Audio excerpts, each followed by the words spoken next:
is now program shutdown time, gentlemen. It is asked for your full cooperation and your full participation in shutting tonight's program down. To all my strong and striving norteño raza, buenas noches. Gracias, mi raza. We're part of a ruthless organization known as the Mexican Mafia, also called La M, Spanish for the letter M. It may sound like a crime syndicate from south of the border, but in fact it is a California prison gang that began 40 years ago. Today, its power and influence have spread far beyond the walls of Folsom and San Quentin. California's prison system has long been a breeding ground for some of the most dangerous and influential gangs in the United States. Over the decades, gangs like the Aryan Brotherhood, Mexican Mafia, Westra Familia, Black Guerilla Family, Nazi lowriders have emerged from these institutions, each gaining power within prison walls and expanding their reach across the nation. These gangs have fostered a climate of violence, organized crime, and racial division, not just inside the correctional facilities, but also on the streets of America. Each of these gangs originated in response to the harsh realities of prison life, where survival depended on strength, loyalty, and control of resources, such as the drug trade. What started as internal factions designed to provide protection and influence behind bars have grown into sprawling criminal organizations with far-reaching influence across the United States.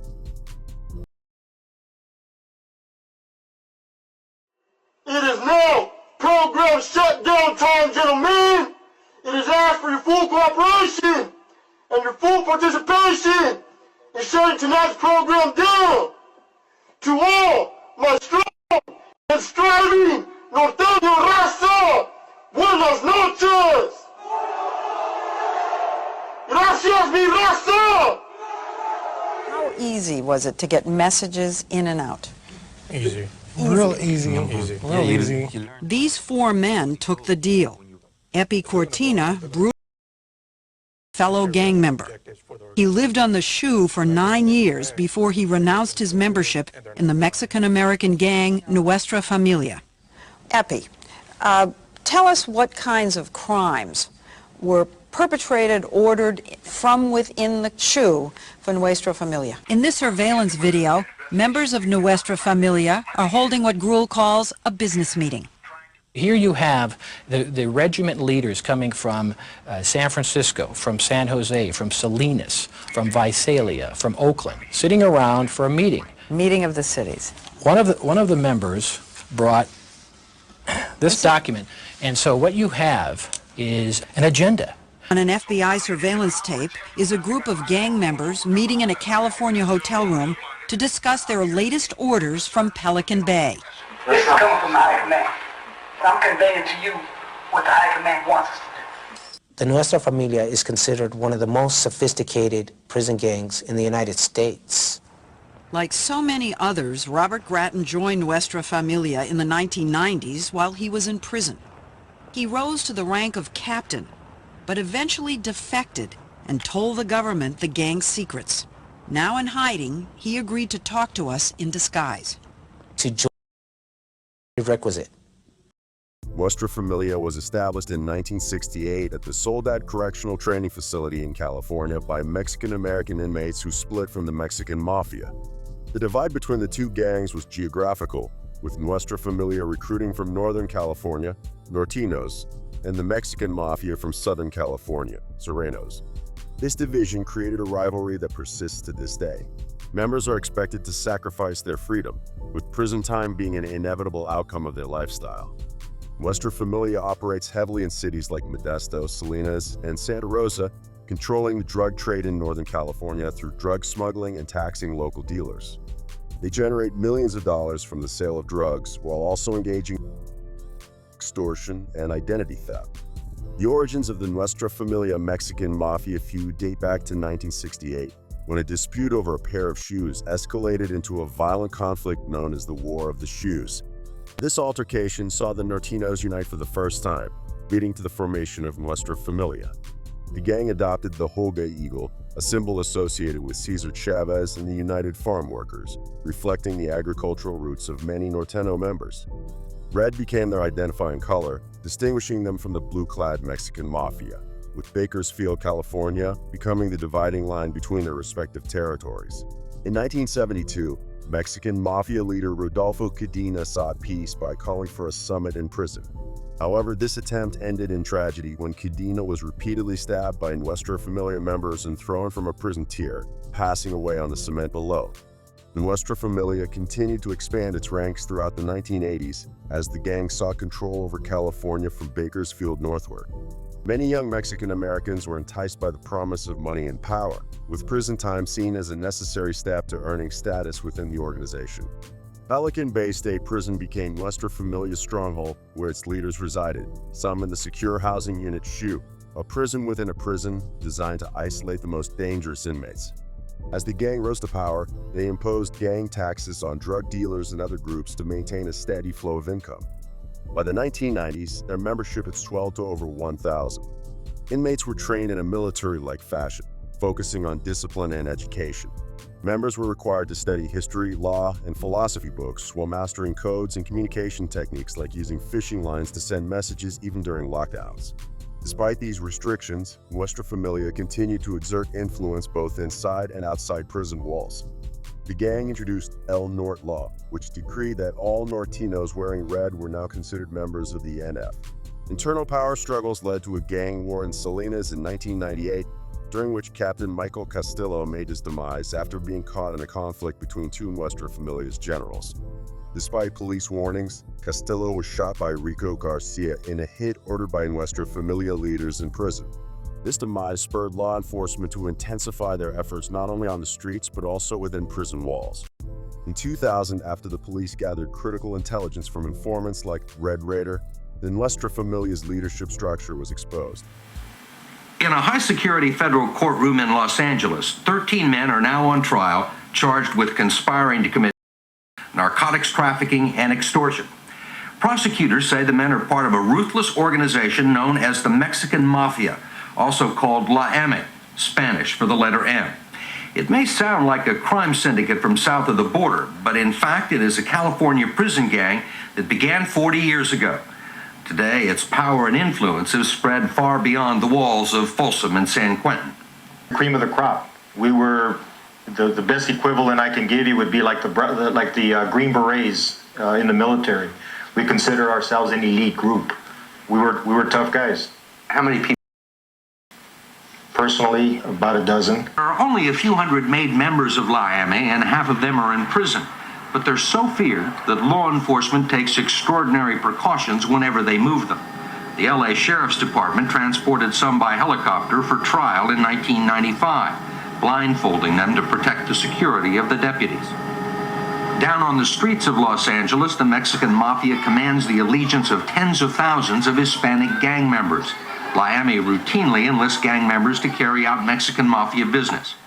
But he's Frankie B., a member of the Mexican Mafia, also called M, who has convictions for burglary, armed robberies, drug dealing, and assault with a deadly weapon.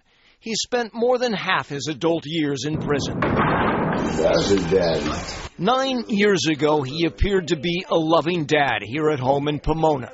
But at the time, this Mafia dropout says Frankie B. was in a fight for his life. All of them are fighting for power. Frankie B., unlike most Mexican Mafia members, was from Northern California. But when paroled in the early 1990s, he set up shop in the San Gabriel Valley. Pomona detectives say he once threatened over $20 and was always dabbling where he shouldn't. Pomona is the territory of a rival Mexican Mafia boss, Big Mike Lerma. Lerma's goddaughter in 2004 wrote to him in prison. And in this letter obtained by Fox 11 News, she complained that Frankie B. keeps threatening our family. Big Mike writes back, not to worry, things have a way of working out in time. Gang specialist Leo Duarte. Frankie B. was apparently, the information that was, going around was that he was stepping on toes. According to this law enforcement intelligence report, mafiosos Sal Toro Hernandez and Daryl Dashing D. Castrajón were also upset that Frankie B. was taxing drug dealers in their Inland Empire territories. The Mexican Mafia is a powerful prison gang and street network in the United States. especially strong in Southern California. They operate in 13 states and are considered one of the largest and most dangerous prison gangs. They also use sneaky tactics, like getting involved in addiction recovery groups and gang prevention programs to push their agenda and recruit new members. The Mexican Mafia started in 1957 at the Duel Vocational Institution in California. It was founded by Luis "Burro Buff" Flores, who had been in a street gang before. He recruited members from other Hispanic gangs in Los Angeles, making the Mexican Mafia a sort of gang of gangs. The goal was to unite different gang leaders under one group, modeled after the Sicilian Mafia. Joining the gang is for life, and new members must take a blood oath. The gang symbols include the letter M and a tattoo of a black hand. The gang quickly grew in strength. To try and slow them down, the California prison system moved members to different facilities, including youth and adult prisons. But this only spread their influence further. By 1966, the Mexican Mafia controlled drug trafficking in California prisons and aimed to control all illegal activities there. Other prison gangs were forming around the same time. The Mexican Mafia teamed up with the Aryan Brotherhood to fight against groups like the Black Guerilla Family and Westra Familia. While both Westra Familia and the Mexican Mafia were made up mostly of Hispanic members, they didn't get along. The Mexican Mafia saw members of Westra Familia, who were mostly from rural Northern California, as inferior. Soon, the Mexican Mafia's power spread outside prisons. In 1971, Joe "Pegleg" Morgan, who was not Hispanic but Slavic, carried out one of the gang's first street deletions with the demise of a fellow member named Alfonso "Pachi" Alvarez. Morgan would later become a top leader or godfather of the gang. As members were released from prison, they returned to the streets and spread the Mexican Mafia's influence through other gangs, creating a large criminal organization. Gangs that aligned with the Mexican Mafia were called sureños, meaning Southerners in Spanish. The Mexican Mafia's criminal operations include robbery, extortion, assault, deletion, weapons dealing, and trafficking drugs. They control areas in and around Los Angeles and charge other gangs a tax to operate in their territory. It wasn't until 2002 that a high-ranking member defected and gave the federal government detailed information about the gang's leadership. The Nazi lowriders operate in and outside prison walls. They are often fueled by their favorite drug of choice. And as we see in this Fox Undercover Report, NLR violence has already struck the general public, including police officers. It was 4:30 on a dark, cold January morning at this Kern County gas station. A sheriff's deputy down and seriously injured. Matt Knoll, an ex-con from Riverside with a Nazi lowrider tattoo on the back of his neck, was on the run in this stolen pickup. He pulled off the freeway to get some gas. Or complaint. And then once we file this false complaint, we use your badge number, we file the complaint, and from there we can find out what doors we need to open to find out more information about you. So when you think you got a beat on this guy, he knows you're following him. He knows what you're driving. That's a cop right there. So he's going to take you off on a little trip, you know what I mean? Stop here, stop there, contact this dude.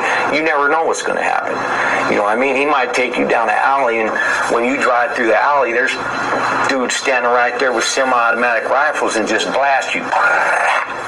The Nazi lowriders began as a skinhead gang in the California Youth Authority during the 1970s, later becoming a significant white prison gang. Initially, the group was formed by members of the Aryan Brotherhood, the dominant white gang in California's prison system, to recruit younger white inmates. Aryan Brotherhood leader John Stinson was instrumental in recruiting incarcerated skinheads in the late 1970s or early 1980s at facilities like the Preston Youth Correctional Facility in Ione and the Youth Training School in Chino. These recruits served as middlemen for the OB's criminal operations. By the early 1990s, law enforcement began to notice the Nazi lowriders, particularly as authorities cracked down on Aryan Brotherhood activities. This shift allowed the NLR to rise in prominence and eventually replace the OB as the most significant white prison gang in California. The Nazi lowriders soon expanded beyond prisons, establishing themselves as a street gang first in Southern California and then spreading to Central and Northern California throughout the 1990s and early 2000s. Due to their growth, ties with other white supremacist groups, and organized criminal operations, the NLR became a major force on the West Coast. The gang earned a reputation for extreme violence, distinguishing itself from other white criminal groups within the California prison system. They are labeled a prison gang by the California Department of Corrections and Rehabilitation and have strong numbers in communities such as Oildale, Bakersfield, Lancaster, Inland Empire, Rosamond, and Orange County. The term Nazi in their name signifies their white supremacist beliefs rather than an explicit focus on anti-Semitism, while lowriders is a reference borrowed from Hispanic gangs. The Nazi lowriders evolved from acting as enforcers for the Aryan Brotherhood to becoming a fast-growing gang in their own right. Unlike some other white supremacist gangs in the U.S., the NLR is well organized, with links to groups like the Ku Klux Klan and Hells Angels. Paroled members have been known to move eastward, further extending the gang's influence. In January 1999, California prison officials formally recognized the Nazi lowriders as a prison gang. As a result, members can now be subjected to segregation from the general prison population and other restrictive measures aimed at disrupting their activities. In response to this pressure, the NLR formed an alliance with another white supremacist group, Public Enemy No. 1, which has since gained prominence among white inmates in California prisons. The Nazi lowriders maintain a three-tier hierarchy within prisons, comprising senior members, junior members, and kids. Senior members who lead the gang must have been active for at least 5 years and be elected by at least 3 other seniors. Junior members do not have the authority to induct new recruits, but are involved in recruiting. Kids are typically recruited from other gangs, like Public Enemy No. 1, and are mentored by senior members. The gang structure outside of prison is more loosely connected. Despite the gang's white supremacist ideology, members are allowed to have Latino last names, wives, and girlfriends, though members must be at least half Caucasian. Many of the NLR's upper leadership reportedly consists of Hispanics, though they must be of Spanish descent with no black ancestry. The gang upholds loyalty to the white race and maintains a hatred for black people and so-called race traitors. Drug abuse is rampant within the NLR, and the gang's criminal operations revolve around organized crime rather than pure ideology. Though they champion white supremacy and recruit from skinhead gangs and new inmates, the pursuit of criminal profit is a central driving force. The NLR has been responsible for numerous violent crimes, often motivated by their racist ideology. While the Nazi lowriders are predominantly active in Southern California, they also have a presence in states like Arizona, Colorado, Florida, Illinois, Nevada, and New Mexico. The gang's influence expanded as paroled members moved to other states to continue their criminal operations. Initially recognized as a street gang in Costa Mesa, California, the NLR's influence soon spread throughout Southern California and beyond. The gang's stronghold remains in the Antelope Valley and Orange County. The Black Guerilla Family was started by the charismatic George Jackson in 1966 at San Quentin State Prison in Northern California. Its identifying tattoos and symbols are the letters BGF, the corresponding numbers 276, a crossed machete and rifle, or a black dragon climbing a San Quentin prison tower. It's the most political of the 4 major prison gangs in the California system and has set a goal to the overthrow of the U.S. government. Because of its espoused revolutionary ideals, the gang has an unusual mix of allies and supporters. The gang was founded by George Jackson, a former Black Panther and excellent orator who rallied inmates by speaking about the system's injustice to prisoners, especially black inmates. He believed the Black Panthers were not radical enough and didn't represent imprisoned black men well. He vowed to form an organization that would support his imprisoned people like a family and become a vanguard in the coming revolution against the U.S. government. The group was originally called the Family or the Black Family. It also went by the Black Vanguard and the Black Foco. Lawyers and paralegals from the National Lawyers Guild helped write the constitution for the BGF, which is structured on a paramilitary ranking system and Marxist-Maoist politics. Many of the communication systems utilized by BGF involve the Swahili language, and all the leaders have Swahili names in addition to their true names and gang monikers. The BGF oath, see above, was required to be memorized and recited upon initiation into the prison gang. On August 21, 1971, Jackson was shot by a prison guard while attempting to escape San Quentin. A lawyer was suspected of bringing in the weapons used by Jackson and Mexican Mafia members Luis Lopez and Luis Talamontes, who deleted prison guards during this incident. Bob Dylan wrote and recorded George Jackson, a song glorifying the BGF founder and his attempted escape. A former Symbionese Liberation Army leader, Doc Holliday became the next supreme commander. Again, the BGF had chosen an intelligent and cunning warrior to lead it. Under Doc, the BGF grew in power and numbers, recruiting from the armies of Crips and Bloods that were imprisoned in the 1980s. The gang maintained a revolutionary militant faction and a criminal faction, which had as its goal personal monetary gain, but continued to support the revolutionary cause. Other factions grew in opposition to the recognized BGF leaders such as Otis Jitas Siddiqui Smith and Ronald Red Burton in Southern California, Michael Stover, James and Harold Benson in the Bay Area, Romaine Fitzgerald in Soledad, and Sean Garland in Pelican Bay. Using the old Vanguard name, a new faction started in 1978 at Dual Vocational Institute that opposed the revolutionary politics and the severe methods used by the B.G.F. to purge its ranks. Several were hardcore Crip gang members who felt the B.G.F. favored Bloods. They declared war against the BGF at Folsom Prison in 1979. When state and federal prisons began to desegregate in the 1960s, black and white inmates were often housed together for the first time, leading to violent clashes. In response to these conflicts, the Aryan Brotherhood was formed at San Quentin State Prison in California in 1964. It started as a defense against the Black Guerilla Family, a violent black prison gang, and eventually became the first major white supremacist prison gang in the U.S. Initially, its members were mostly Irish bikers who called themselves the Diamond Tooth Gang because they wore glass shards in their teeth. After merging with other white groups, they renamed themselves the Aryan Brotherhood. While the Aryan Brotherhood has a white supremacist ideology, its primary focus is making money, often working with Latino and other gangs for profit. The gang operates both inside and outside prisons. To join, recruits are usually required to commit violent acts, such as attacking a rival gang member or a prison guard. Many members follow Asatru, a neo-pagan religion that draws from Viking traditions. By the early 1970s, violence in California prisons was on the rise, much of it gang-related. Although not responsible for all the violence, the Aryan Brotherhood quickly gained a reputation for its violent responses to any disrespect from other inmates. Despite its racist roots, the AB made alliances, including a truce with the Mexican Mafia, La M, in their fight against another Latino gang, La Westra Familia, showing their willingness to put profits before ideology. By 1975, the Aryan Brotherhood had expanded into most of California's state prisons, where racial tensions were high. As some of the group's leaders were transferred to federal prisons, the AB spread to the federal prison system as well. The organization eventually split into two factions, one in California state prisons and one in federal prisons, each with its own leadership. Despite the division, the two groups remain allies. Membership grew over the years, and today there are an estimated 20,000 members across state and federal prisons. In the early days, the gang operated on a one-man, one-vote system, but this led to chaos. In the 1980s, they switched to a more organized structure with a 12-man council and a 3-man commission overseeing the group. This change made the AB more powerful and dangerous. Tommy Silverstein deleted a corrections officer at a federal prison in Marion, Ohio. Another member, Clayton Fountain, killed another officer shortly after. These attacks led to stricter measures, including moving AB members to supermax prisons where they were kept in solitary confinement.